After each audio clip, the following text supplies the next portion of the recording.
Fala pessoal, então dando continuidade aqui à nossa sequência de vídeos, nada mais melhor do que a gente abordar TDD, certo? Eu já falei nos vídeos anteriores sobre a pirâmide de testes, já falei sobre BDD, Behavior Driven Development, só que eu não dei nenhum exemplo, eu também não falei, não expliquei de uma maneira clara a diferença entre TDD e BDD. Eu falei bem por cima, assim, como que o BDD funciona, todo o processo que a gente tem que seguir quando tentar aplicar o BDD, certo? E também a ferramenta, que foi um exemplo que eu dei do Cucumber no vídeo passado. Nesse vídeo aqui, eu vou estar me aprofundando mais no TDD e dando um exemplo da pirâmide de testes, tá? Onde cada teste ele encaixa ali, botando a mão na massa, certo? Porque eu vi que a galera ficou com dúvida ali, tá, mas onde que vai cada teste? O que eu testo aqui? Como que eu testo aqui? E como que eu equilibro ali a pirâmide, né? Para ela não acabar virando um corneto, né? Um sorvetão gigante e com pouco teste unitário e muito teste difícil de manter, né, nas camadas, nos testes de alto nível, na verdade, da pirâmide, certo? Então eu vou trazer aqui um pouquinho, tá, de TDD. Não, a gente não vai aprofundar muito, não vou aprofundar muito. Tá? Então, recentemente eu venho lendo esse livro, que é do Kent Beck, é um livro muito, muito bacana, acho que é o cara do TDD, tá? Então, acho que o básico do básico que a gente precisa saber do TDD para aplicar o TDD é seguir esse processo.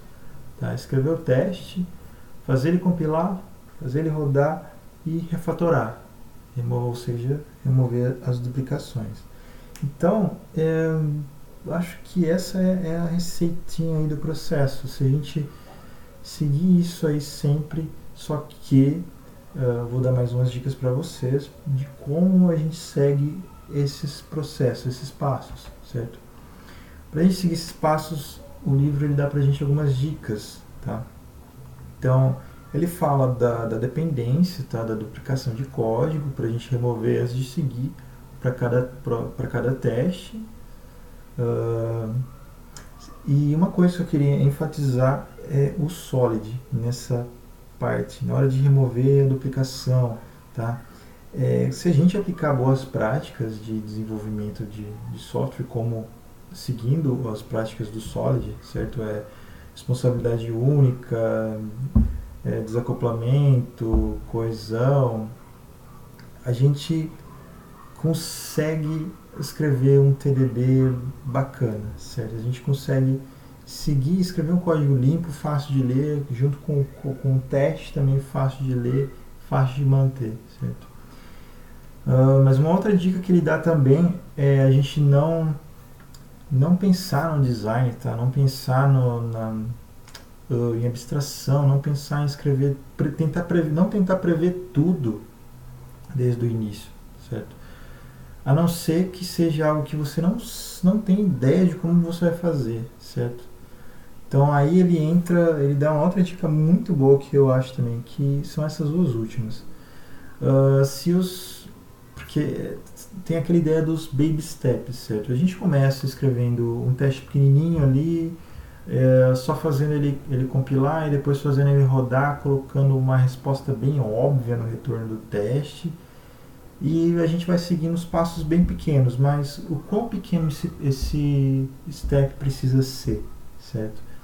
Então, se a gente começar a se sentir um pouco restritivo, um pouco lento, a gente pode dar um step, a gente pode dar um passo maior, certo?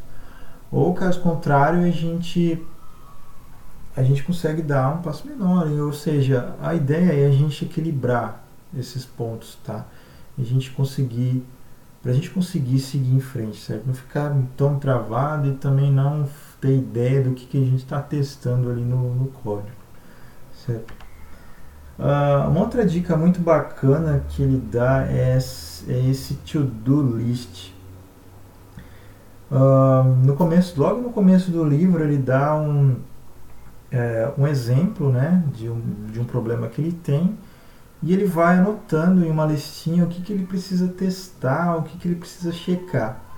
E assim que ele vai checando, ele vai riscando. Então eu achei isso muito interessante porque ajuda a ficar claro o que a gente está fazendo e o que a gente precisa voltar e refatorar e alterar. E a cada interação e a cada refatoração que ele ia fazendo, ele ia alterando a lista e adicionando novos itens.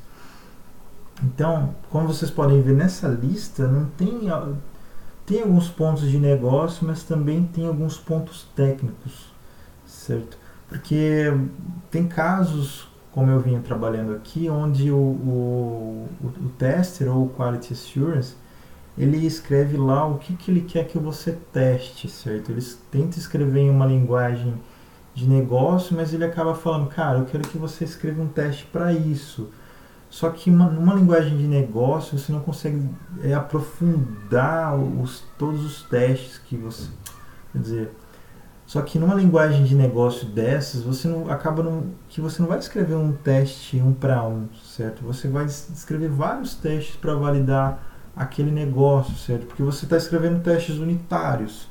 Ou seja, às vezes o seu teste ele escreve que o seu sistema tem que se comportar de tal maneira dado uma entrada. Só que para gerar esse comportamento, vários métodos pequenos são relacionados, certo?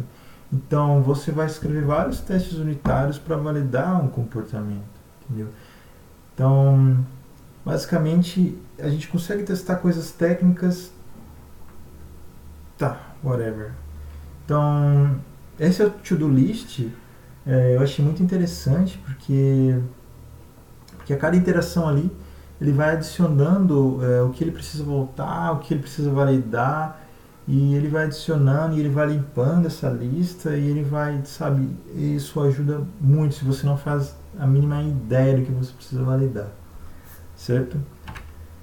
Então, aqui, esse é o exemplo que eu quero trazer para esse hands-on que a gente vai fazer, que é a calculadora de descontos, tá?